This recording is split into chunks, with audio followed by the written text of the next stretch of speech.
We have a lot to cover in today's video, including the latest trade talk from around the NHL. Today we focus on teams like the Toronto Maple Leafs, Calgary Flames, Washington Capitals, and the Vancouver Canucks and the Connor Garland situation. We have a pretty big update on that front, as well as the future of Patrick Kane and what teams might be looking to sign him. Plus, could we see a significant change in the format to the NHL Draft? We'll discuss what the league is proposing to teams coming up as well. Plus, we have lots of injury updates, waivers, news, and a whole lot more from around the league. All that coming up next.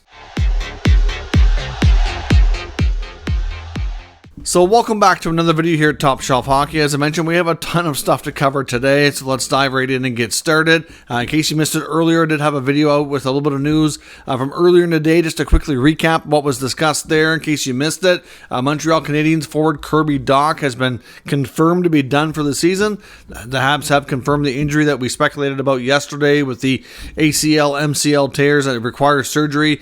So unfortunately, the season got over barely before it started for Dach, and he's definitely done for the year. We also had some other injury updates, including Luke Schenn being out for 4 to 6 weeks for the Nashville Predators. Senators forward Josh Norris makes his much anticipated return to the lineup tonight as they face the Washington Capitals. Of course, he's been out for a significant period of time with shoulder injury, was expected and hopeful to be ready for the start of the year, but was not after suffering a setback. He's now ready to roll, so we'll see how things go for him in Ottawa tonight. We also discussed a couple of records set last night by Leon Draisaitl and Cale Makar. Cale Makar has set the record for the defenseman who has hit the 250-point plateau with the fewest number of NHL games. So he's on pace, if he plays long enough, to possibly be the highest scoring defenseman in NHL history. Of course, he's got a long ways to go to do that, but at this point, he's actually done it faster at this milestone than any other defenseman in league history, including Bobby Orr, by many argued or considered to be the top, defenseman of all time, and definitely the top offensive defenseman of all time at the very least. So that's some pretty elite company he's in. And Leon Draisaitl broke the Oilers franchise record for power play goals last night, getting number 127 in his career. That's an immaculate feat as well, considering how many highly offensive powered teams they've had throughout the 80s and early 90s, and even recently. Obviously, lots of NHL legends played for that team during their heyday run. You got Gretzky, Curry, Messier, Anderson, and Paul Coffey, and so many others that it's hard to imagine at such a fairly young age that Leon Draisaitl already holds that franchise record. Hard to imagine where it'll be by the time his career is all said and done. He's got a long ways to go. We also discussed the concerns about the Winnipeg Jets attendance. Their first 2 home games of the season have not gone well for ticket sales. Their home opener did not sell out in their second game on Tuesday night, last night against the Los Angeles Kings, and the returning PL Dubois, as he's going by now, Pierre-Luc, going by PL Dubois. I'm not sure what the change is, but that's what everybody in LA is referring to him as. Had an even poorer result with just over 11,000 fans in attendance, over 4,000 empty seats. Certainly not a good situation. We don't want to hit the panic button and talk about the team being in trouble. It's way too early for that. But it is a situation that I think we need to monitor and see what kind of trend continues. And many feel like it's a signal from the fan bases in certain cities that they're not willing to tolerate a rebuild or a less than competitive product if they feel a trend in that direction. So we'll have to see this situation and see where it goes. But definitely something to be concerned about, but not too much just yet, where it's only been a few games. Now, since I put out that video discussing that quick news, we've had lots of other stuff to talk about. One other item I didn't talk about there, which was mentioned first on the weekend, which is getting a little bit more play today by different NHL media, was the NHL draft format. Now, according to Elliot Friedman, he mentioned this on Saturday Headlines on Hockey Night in Canada, but apparently as of today in his latest blog, the NHL has now put out an actual survey to all NHL teams to discuss this concept in more detail.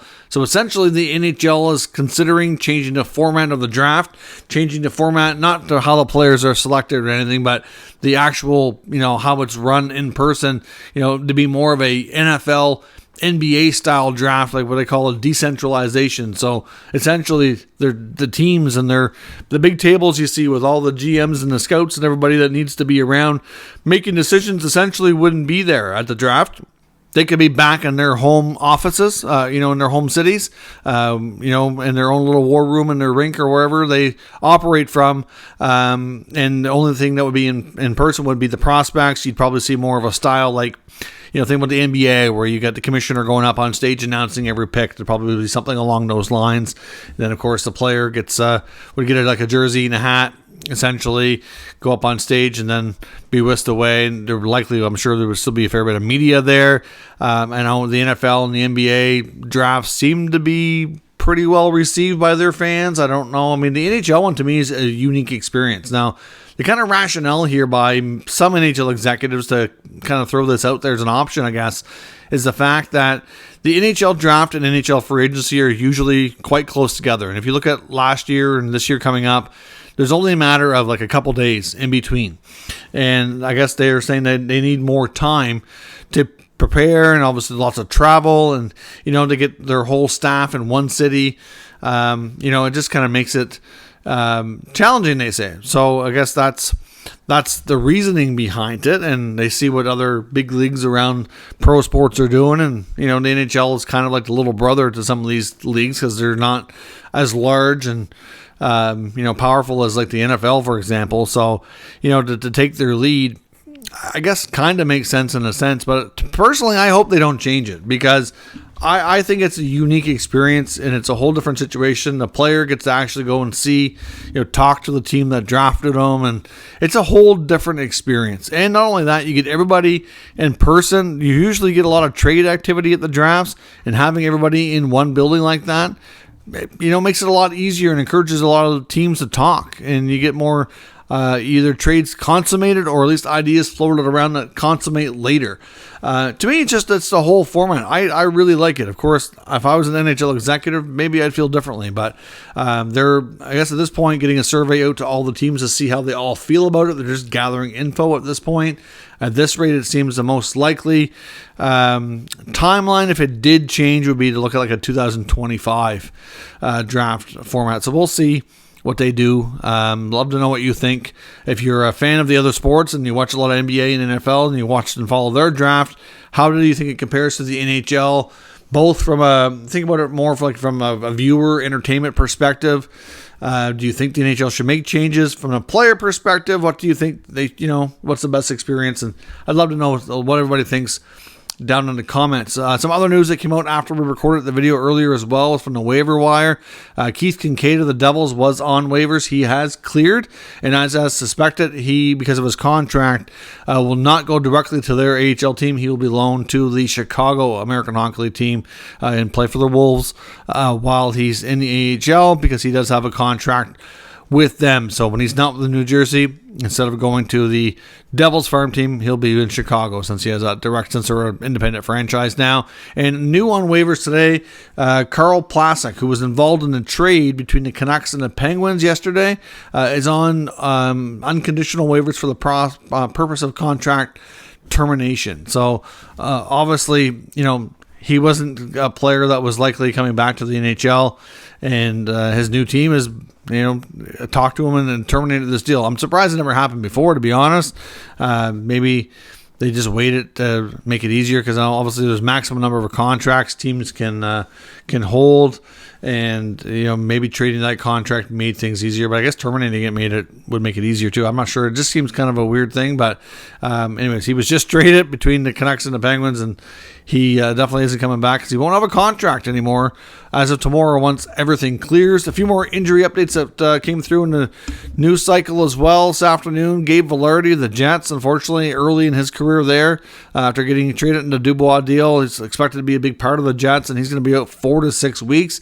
He got tangled up with former teammate in LA, Blake Lizotte, down in the corner, and had a really awkward fall. Definitely a lower body, leg type ankle injury. I'm not sure the exact, I just know it's lower body. You could tell the way he fell. It's clearly like the lower half of his leg. I don't know exactly.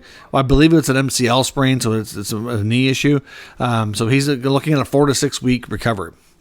So that could have been a lot worse. Hopefully he's recovered well, and they can figure things out in the meantime, because they had a nasty loss to LA, and they need to bounce back if they're going to not get too far behind the 8 ball here early. Now, lots of other news around the league, including an update on the couple of key prospects. The St. Louis Blues top prospect that they drafted in the first round of the 23 draft, Dvorsky.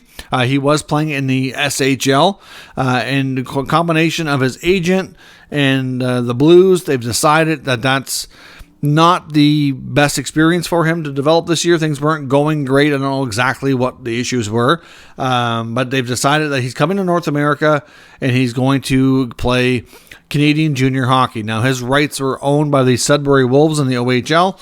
When they do their import drafts, a lot of these teams have rights to certain players, so if these things happen, they know where they're going. So he'll report to OHL Sudbury here in the coming days, and that should be a good opportunity for him. The OHL and Canadian junior hockey, of course, have had a lot of top, whether it be European or American-born players, join the league if their current situation isn't working out, or if it's better for them to go into junior hockey. So we'll see what happens for Dvorsky. It'd be easier for the Blues to kind of keep tabs on him, but we'll see how he does. It should be a good situation for him by all accounts. And Leo Carlsson, well, of course, one of the top picks in this year's draft, has yet to make his NHL debut for the Anaheim Ducks. He was dealing with an injury through training camp, which has prevented him from being ready to go. But according to reports from Ducks media, looks like that's coming to a close. He's recovering and is expected to play likely in their next game. At least that's the way things are looking. So we should see the NHL debut for Leo Carlsson here in just the next couple of days. So I'll be curious to see how he makes out and see if he'll be in the Calder Trophy race or how things will go for him. Some of these high picks have high expectations, and you just never know how things are going to play out. Now, as I mentioned, we have a variety of some NHL rumors to take a look at today. Let's start first with the free agent rumors around Patrick Kane. Now, according to Frank Saravalli, dailyfaceoff.com, one of his latest articles that was out yesterday talks about 3 teams that he feels are in the mix. Of course, it's expected that Kane's not going to make a decision and sign anywheres until somewheres into November. Hard to say exactly how far into November we go. I'm thinking, based on what we had heard before, that it's probably going to be mid, maybe even late November before he actually plays. I suspect it's going to be a 1-year deal. I suspect he's going to sign for a fairly low value. Now, teams that are interested and in the mix, according to Frank Saravalli here, is Buffalo, Detroit, and he even mentions the Rangers. I've seen other reports indicating the Devils might have some interest. I've seen reports about the Avalanche. Obviously, cap space is going to play a role here. Some of these teams have some room, like Buffalo and Detroit do have a little bit more flexibility. Of course, some teams that are interested might have to create space, which may be more challenging. But at the end of the day, Kane's going to decide what his top choice is. He'll give them a little bit of time to figure it out, and if they can't, he'll have to move on. He's going to kind of call the shots here, I suspect. But I didn't think the Rangers would be in the mix after they experimented with that at the deadline last year. And at this point in time, we know that they've kind of made a lot of other additions to their roster. So I don't know where exactly he would fit there. But according to Frank, they're still somewhat interested. So I guess we'll have to see. Buffalo and Detroit are interesting. I really think that the other part of why Kane is going to take his time here, not only to make sure he's healthy, but to make sure that he picks a team that's going in the right direction. By the time we get to middle of November, he's going to have enough time to see them play, see how they're doing, kind of analyze their record, playoff odds, and all that kind of chance, and see what he feels. Obviously, Buffalo's like a homecoming for him, so there's that connection. Detroit, there's obviously we know Yzerman's been adding a lot of veteran players, so we wouldn't really, if Yzerman feels that his team can benefit and have a better chance getting in the playoffs with Kane, I think they would look to do it. Of course, they would look to reunite him with Alex DeBrincat. Maybe put him on imagine a top line of Larkin with DeBrincat and Kane. That could be a deadly line. So it could be a good pickup, but I don't see Yzerman giving away the roster spot when it could be a younger player, unless he really feels they're going to be a playoff team this year. And I know based on, and doesn't mean everybody's going to be right, of course, but based on a lot of projections and a lot of predictions from writers and analytics people and reporters, not a lot of people are picking Detroit to be in. So we'll have to see how that maybe impacts not only Kane's decision, but the team as well.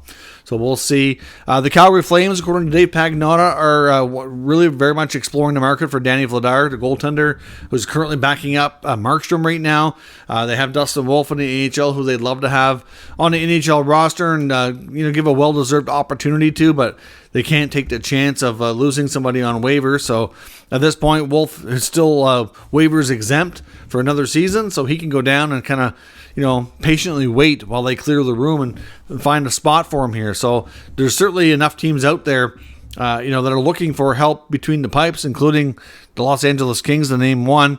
Not to mention there are definitely some other ones as well. But Vladar is a team that Calgary is actively shopping. So we'll see if those talks pick up and if a deal can be consummated here soon so Dustin Wolf can get to the NHL. Obviously, the sooner Vladar can get to a new team, then obviously the sooner that's going to help him settle in and get going with that team as well. It's expected, I believe he's likely going to start their next game as well. It could be a little bit of a showcase game for him, for teams that are kind of on the fence, so to speak. Big update in Vancouver on the Connor Garland situation as well. Some reporters, including Dave Pagnotta and Elliot Friedman, have mentioned that things do seem to be picking up around Garland. It's believed that based on the new representation that Garland has gotten and the permission to allow them to talk to teams, and it's going to help kind of get things moving along here. And that, according to reports, the Canucks would like to get this done sooner than later, and they reportedly are willing to retain up to 30% of Garland's salary. Now, we had seen before that they would prefer a defenseman in return, but at this point, I think if they have to, they may go like a future-based package and then get a defenseman in a different way.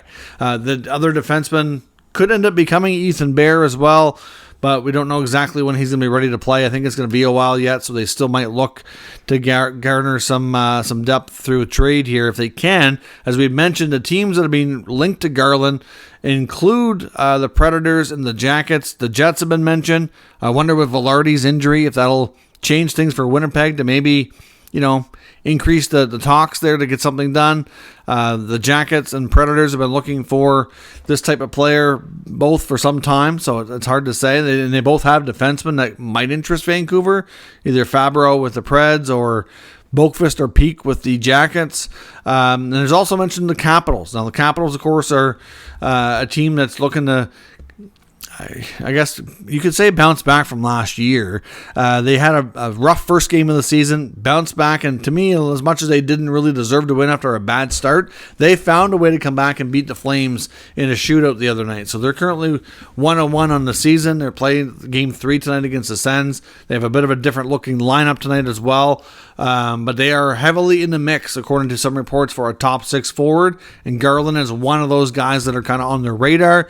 Again, I don't know, from a defenseman perspective, I don't know if the Capitals could really give the Canucks a defenseman that they're looking for. If they did, I don't think they'd want to trade young defenseman Alex Alexiev.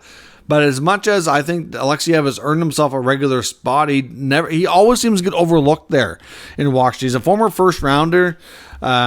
I don't know that they would move him, but I wonder. I can see the Canucks asking about him, and if they would include him, I wonder if that might move things along. It's hard to say, but the Capitals, regardless if it's Garland or somebody else, there are reports from fourthperiod.com saying that they're actively engaged in trade talks, trying to add a top 6 forward. So we'll see. Other names that they reportedly were at least checking in on were Adam Henrique in Anaheim, Anthony Duclair, and Mike Hoffman in San Jose, besides Garland. There could be others too, but those are players that the rumor mill has suggested that they at least had some conversations around. Doesn't mean a trade will materialize, but they're kind of on the radar and kicking some tires on what to do here. There was also, when it comes to the Capitals, some suggestion that if they continue to have a down year and miss the playoffs like they did last year, we won't actually really probably see or hear a whole lot until we get a little bit further in the year and know which way the Capitals are trending.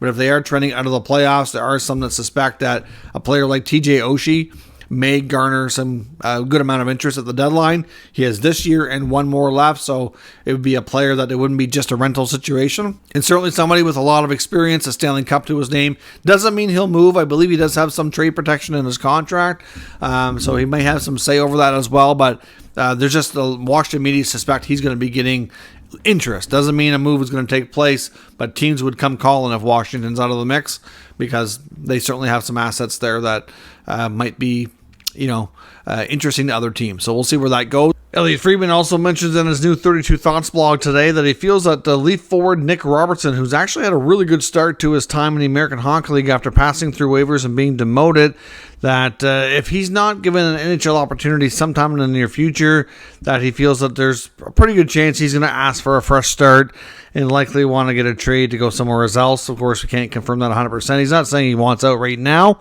but obviously so far Robertson for the Leafs has been a good soldier, went down to the minors. He said he's had a really good start in the first few games, so obviously things are going well in that respect. And if you're performing well in the AHL like that, and you're an up-and-coming prospect, you're going to get attention from other teams. It's just that simple. We know the Maple Leafs are tight up against the cap. We know they have a decent amount of depth at the forward position, that it's really difficult to say if an opportunity is going to come for Robertson or not in the next few weeks, months, or when this year that could happen. A lot of that would be likely done by injuries. I mean, if the Leafs stay healthy, it's hard to say. I mean, they'd have to have maybe somebody in their bottom six struggling enough that they would consider putting them on waivers and bringing Robertson up or something to that effect. It's hard to say. Basically what Friedman's trying to get across here is that he doesn't know how long Robertson's willing to be patient so far in the minors, and that if an opportunity doesn't come soon, and soon can be defined in a variety of ways, that he's going to likely want to move on and get a fresh start, to get an NHL opportunity somewhere else, which is totally understandable. You'd have to think maybe it would be like a homecoming almost, like to head back to California. Teams like San Jose and Anaheim, of course, are rebuilding. There might be more of an opportunity there.